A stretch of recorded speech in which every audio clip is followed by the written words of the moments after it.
अब छत्तीसगढ़ के मौसमों पर एक नजर का कहत है मौसम विभाग है। आज बर रायपुर के मौसम विभाग का कहा थे कि मध्य और उत्तरी छत्तीसगढ़ में मौसम सुखा रही। मध्य छत्तीसगढ़ में तो बेदम गर्मी पड़ी है।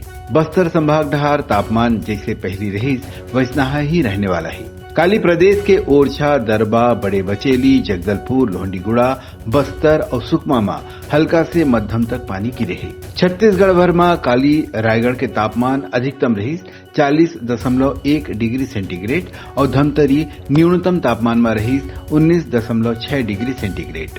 कहे के मतलब है धमतरी अभी घूमे फिरे के लईके। आज बस्तर संभाग में कहीं कहीं गरज चमक के साथ हल्का बरसात हो रही है। बाकी जगह कुल मिला के गर्मी ची गर्मी रहने वाला है।